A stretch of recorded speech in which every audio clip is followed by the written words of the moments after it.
भ्रमर गीत काव्य परंपरा के अगले पद के रूप में बड़ा ही महत्वपूर्ण और सुंदर पद, जब उद्धव गोपियों से बार बार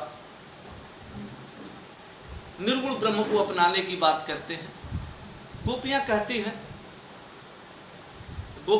हैं कि उद्धव जी, किसी भी वस्तु को जब छोड़ा जाता है, उसके स्थान पर दूसरी वस्तु अपनाई जाती है, तो दोनों का तुलनात्मक विवेचन भी होता है।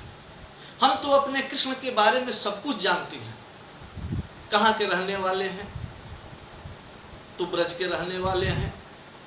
बाबा नंद, माता जसोदा उनके माता पिता हैं, प्रेम रस में पगे हुए हैं, पीले रंग का वस्त्र पहनते हैं। और जिस निर्गुण को आप अपनाने की बात करते हैं बार बार, तो आपका वह निर्गुण कैसा है? बड़ा ही रोचक। एक तरफ ब्रह्मज्ञानी उद्धव और दूसरे तरफ गोपियां और गोपियों का तर्क।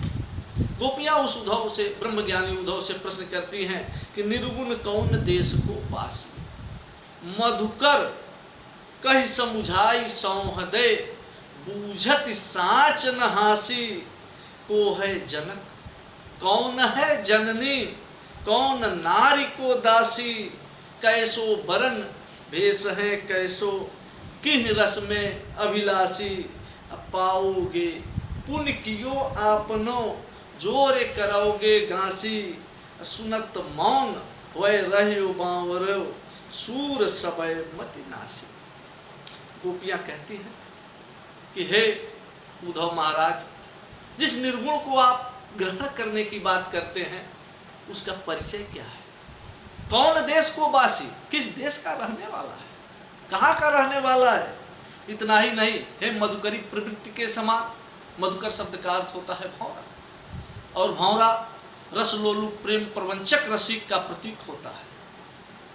गोपियां इस भ्रमर शब्द के प्रयोग से उद्धव के ब्रह्म ज्ञान की चंचलता का निदर्शन कराती हैं और कहती हैं कि हे उद्धव महाराज, मधुकरी प्रवृत्ति के वाले उद्धव महाराज, हंसी समुझाई सौहदे। हम गोपियां हंसी नहीं कर रही हैं, सौहदे अपनी सौगंध है आपको दे रही हैं कि जोरे करोगे गासी, कि अगर आपने अपने निर्गुण ब्रह्म के बारे में हमारे प्रश्नों का सही उत्तर नहीं दिया तो हम गोपियां आपको सौगंध दे रही हैं। क्या प्रश्न है? को है जनक, उस निर्गुण ब्रह्म के पिता कौन है? जनक का मतलब पिता। कौन है जननी, जननी माने माता, उस निर्गुण ब्रह्म की माता कौन है? कौन नारी, उसकी पत्नी कौन है? और को दासी, और उसकी दासी कौन? कैसो बरन, उसका रंग क्या है?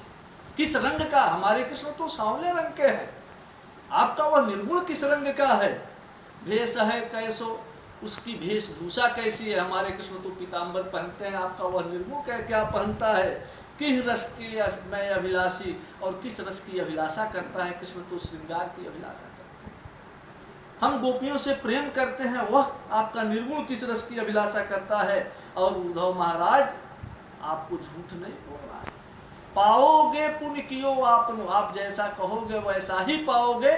यह शब्द कृष्ण के प्रति गोपियों के अनन्य विश्वास को दर्शाने का काम करता है। जोरे करोगे गासे, अगर आप हमसे गलत कह गए, झूठ बोल गए, तो आप जैसा कहोगे वैसा ही आपको उसका प्रतिफल भी मिलेगा।